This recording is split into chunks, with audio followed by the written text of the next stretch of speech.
My younger brother erased me from the will and sold our grandfather's estate to cover his gambling debts.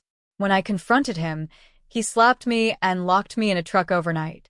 He thought I was broken, but I had already triggered a plan that would burn his empire to the ground in 30 minutes. I didn't come home looking for a fight. I came back to bury the only man who ever believed in me. My grandfather, Don Alejandro Martinez, was the heart of our family and the soul of the land we called ours. The old ranch, nestled deep in the sunburned hills of northern New Mexico, was more than just soil and fences. It was a part of who we were. Or, at least, who I thought we were. I hadn't been back in over 2 years. Life had pulled me in a different direction, working as a veterinary nurse in Arizona, trying to build something of my own. I'd call Abuelo every Sunday, and he'd ask about the animals I was caring for, how many horses I'd stitched up that week, or whether I was eating enough. He never talked much about his health. Looking back, I think he was trying to protect me from the truth. The call came on a cold Monday morning. I remember because I was standing in the clinic parking lot, sipping coffee that had long gone cold. It was Lucia, our old housekeeper, crying so hard I could barely understand her. "He's gone, Mija," she said. Just like that. My knees buckled. I didn't even pack a bag properly. I just drove through the night, chasing the memory of a man who had always been a giant in my life. I got to the ranch just before sunrise. The gates were open, the house dark and still. The silence was different, heavier. I walked up to the porch and knocked on the door, not really expecting anyone to answer. But when the door creaked open, it wasn't Lucia standing there. It was Marco. He looked surprised to see me, like I wasn't supposed to show up. My older brother always had that slick charm about him, the kind that made people trust him too fast. He worked in real estate, wore cologne that smelled like ambition, and talked like every word was a pitch. But that morning, he didn't smile, didn't even hug me, just said, "You're late." I didn't even know the funeral had happened. "What do you mean I'm late?" I asked. "Where's everyone?" "Buried him yesterday," he said flat. "Didn't think you were coming." I felt my stomach turn. He hadn't told me. No one had. The man who raised me, and I wasn't even given the chance to say goodbye. I stood there, speechless, as Marco stepped outside and lit a cigarette like we were talking about the weather. Then I asked him the question that had been itching at the back of my throat since I pulled onto the property. "Where's the ranch deed? Abuelo promised we'd manage it together, remember?" Marco looked at me like I was a child. "It's done," he said. "The property's sold." I laughed because it had to be a joke. "Sold? What are you talking about?" He didn't flinch. He signed it over to me before he passed. "I sold it last week. We needed the money." That's when everything inside me cracked. "You needed the money," I snapped. "Don't say we." "You forged something, didn't you? He would never sell this place. Not unless." Before I could finish, he stepped forward and slapped me. Hard. The kind of hit that leaves a sting not just on the skin but in the heart. I stumbled back, holding my cheek, my eyes burning with shock more than pain. "I'm not doing this with you," he muttered. "Get off the property. You don't belong here anymore." He slammed the door shut. I banged on it for a minute, maybe more, but he never opened it again. And when I finally walked back to my truck, parked beneath the crooked cottonwood tree at the edge of the property, I realized he was serious. He had taken everything. The house. The land. The family name. I sat in the cab of my truck with my face still stinging, staring out at the land that had once been mine. That night, I slept in that truck. I couldn't bring myself to leave. I kept seeing Abuelo's face, hearing his voice, remembering the way he used to let me ride with him across the north pasture at sunrise. He used to say, "This land remembers who loves it, Mija. It gives back if you give your heart." I'd given my whole heart. Marco had given nothing but lies. I didn't cry that night. I just stared at the stars and made myself a promise. I wouldn't leave until I found out the truth. Something wasn't right. That land transfer couldn't be legal. Abuelo had told me, more than once, that the ranch would stay in the family, not just Marco's hands, but both of ours. We were supposed to take care of it together. So I started digging. Not literally. But I began asking around. The town hadn't changed much. Some old faces still ran the bakery, the feed store, the diner. People knew me. People loved Abuelo. At first, they were hesitant to talk. But something shifted when I mentioned Marco's name. I saw hesitation, discomfort. One woman, Gloria from the bank, said quietly, "Your grandfather looked scared the last time he came in. Like he didn't understand what he was signing." That was all I needed to hear. The next day, I drove to the house of Mr. Sam Delgado, the old family lawyer who had retired a few years back. I hadn't seen him since high school, but he welcomed me like no time had passed. His home smelled like cedar and old books, and his voice trembled a bit when he said, "I was afraid you'd come asking." He handed me a folded document from a dusty file folder, an old version of my grandfather's will. My name was there. Clear as day. 50-50 between Marco and me. He updated it 6 months before he passed, Sam said. But I wasn't the one who handled the last draft. Your brother found a new lawyer out of town. That always felt strange to me. Strange didn't even begin to cover it. That night, back in my truck, I held that old will to my chest. Marco thought he'd buried everything with Abuelo, but I had just found the first crack in his story, and I planned to dig until it all came crashing down. I didn't have money for a motel, not even for a full tank of gas. But I had something better, truth, and the kind of rage that doesn't burn out overnight. I spent the next few days sleeping in my truck, brushing my teeth at the gas station, and nursing the bruise Marco left, not just on my cheek, but deep inside me. I kept to the shadows, stayed close to town, and listened more than I spoke. People had started talking. Not loud, not openly, but enough for me to catch whispers. And with each whisper, the cracks in Marco's version of the story widened. At the town diner, I overheard a ranch hand say something that stopped my fork midair. Didn't know old Don Alejandro was so quick to sell.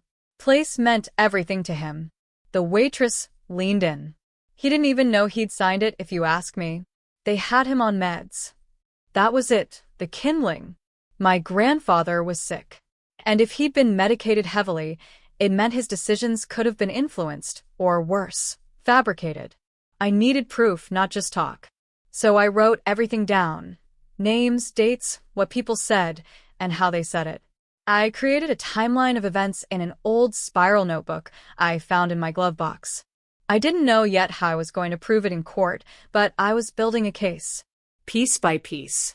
On the 4th morning, I knocked on the door of Lucia Reyes. She'd been part of our family for as long as I could remember. Her hands always smelled like cinnamon, and her voice still carried the same warmth that used to tuck me in at night. She opened the door, gasped, and hugged me so tight I thought my ribs would snap. "I'm so sorry, Elena," she whispered. I tried to stop him. Those words sent chills down my spine. We sat at her kitchen table while she poured coffee, her hands trembling as she spoke. "He made your grandfather sign papers he didn't understand," she said. "Your abuelo couldn't even hold the pen right that day.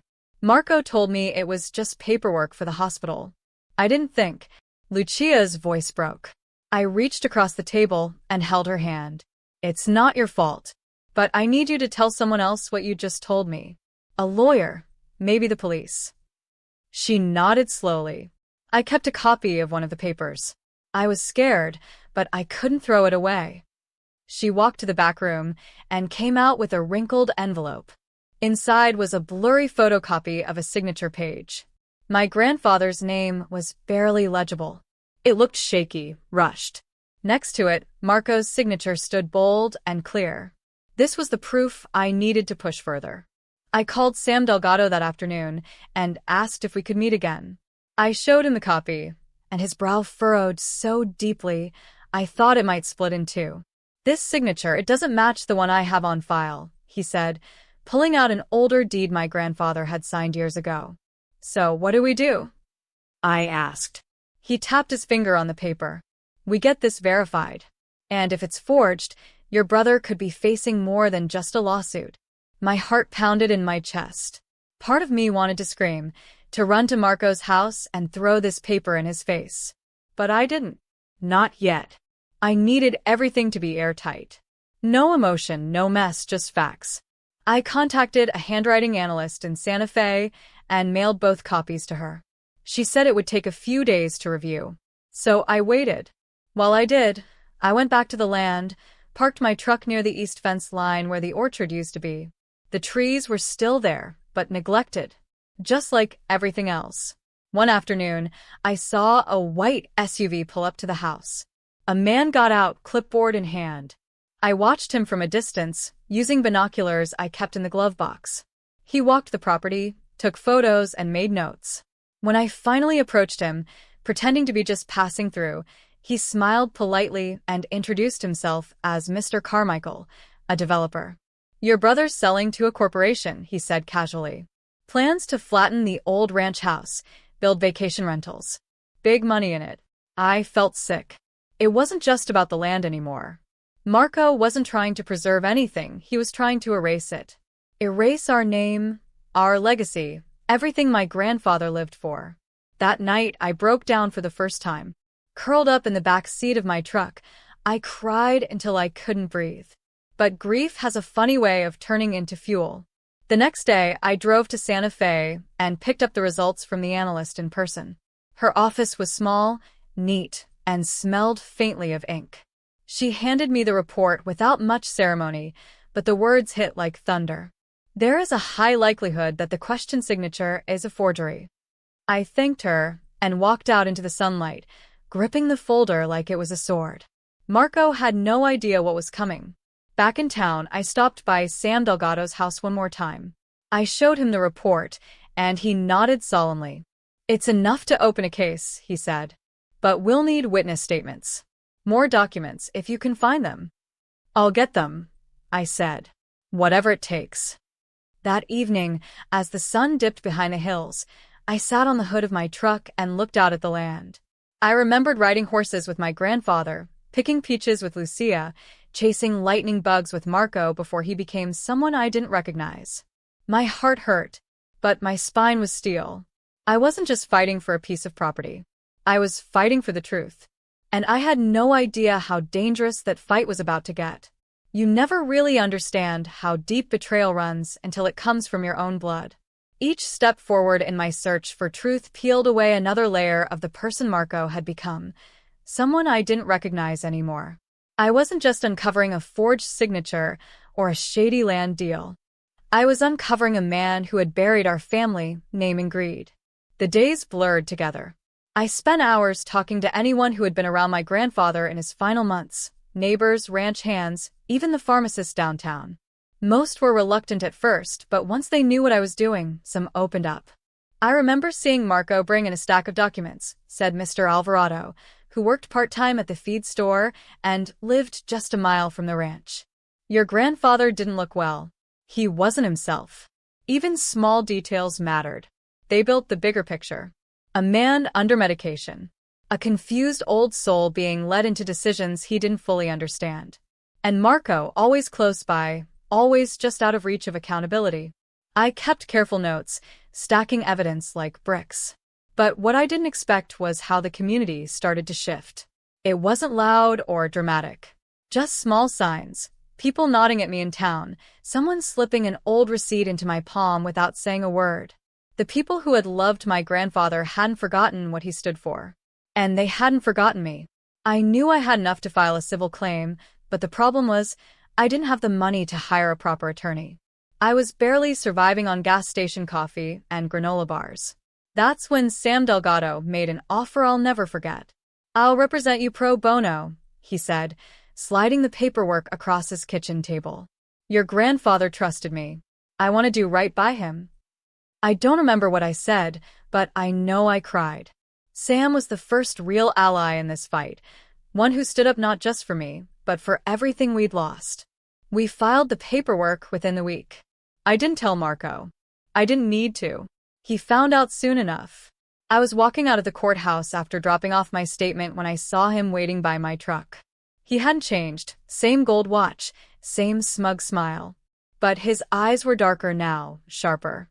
"You think you can take this from me?" he said, his voice low. "I'm not taking anything," I replied. "I'm taking back what you stole." He laughed, but there was no humor in it. You're living in a fantasy, Elena. No one's going to believe you. You think you've got people on your side? They'll turn their backs the second this gets ugly. Let it get ugly, I said, stepping around him. I'm not afraid of the truth. He called after me, but I didn't stop. I didn't even look back. From that day forward, things got harder. I started noticing strange things. My truck tires slashed one morning. My motel reservation mysteriously canceled when I finally scraped enough to afford a room for a few nights. It didn't take a genius to figure out Marco was behind it, but I never gave him the satisfaction of reacting. Instead, I pushed harder. I tracked down the notary who had signed off on the forged documents. She lived 2 towns over, a tired-looking woman named Carla with sad eyes. When I asked her about the paperwork, she hesitated. I thought it was odd, she admitted, avoiding my gaze. But Marco said his father couldn't make it to the office. He paid cash. Said everything was urgent. Don Alejandro was his grandfather. I corrected softly. She blinked. He told me it was his father. I nodded. Another lie. Another piece of a puzzle. Would you be willing to say that in a statement? I asked. She looked at me for a long time before finally nodding. Yes, I will. I left her place feeling like I was holding a live wire. Everything was pointing in the same direction, and it was about to explode. Sam helped me draft affidavits, line up testimonies, and submit the analyst's report to the court. We even found a clause in the original will stating that any property sale done under questionable mental capacity would be considered void. Things were finally shifting. But just when I thought I had Marco cornered, he did something I never expected. He disappeared. No warning, no phone calls, no messages. Just gone. His house was empty. The developers he had been dealing with suddenly backed out of their deal, and the title office said he had withdrawn all related paperwork. At first, I thought he was running. But something didn't sit right. Marco didn't run from a fight. He controlled it. So why vanish when he still had money, connections, and a head start? Then, 2 nights later, someone broke into Sam's office. Nothing was stolen, but his files had been opened. My case folder had been pulled from the drawer and left out on the desk, like someone wanted us to know they'd been there. Like a warning. I didn't sleep that night. I lay in my truck with the doors locked, heart racing, one hand gripping the tire iron I kept under the seat. I wasn't scared of Marco. I was scared of what he might be willing to do now that the truth was this close. I thought the worst was over, but I had no idea that the real storm hadn't even started yet. By the time the court hearing date was set, the entire town had already picked a side. Some stayed silent, pretending they didn't know what was happening. Others nodded to me in the street or dropped off anonymous letters, copies of bank transfers, receipts, even voice recordings. It was as if the land itself was whispering truths that had been buried for too long. And I was listening to all of them. I still hadn't seen Marco. Weeks passed, and he remained a ghost. But his fingerprints were everywhere. One of the witness statements went missing from Sam's office. Lucia got a threatening call late one night from someone who didn't leave a name. Sam even found someone lurking behind his property one evening, watching, waiting. He didn't chase them off. He just turned on all the lights and called me. You sure you still want to go through with this? He asked, sipping his coffee like it wasn't keeping him up at night too. I've never been more sure of anything, I said. That was the thing about truth. It didn't go away just because it scared people. It stayed, waiting for someone to carry it. And I was done being quiet. The day before the hearing, I returned to the ranch one last time. It was the first place I'd ever felt like I belonged, and it felt wrong to go into that courtroom without saying goodbye to it, just in case. The wind was sharp that morning, and the house looked smaller than I remembered. Empty. Stripped of its life.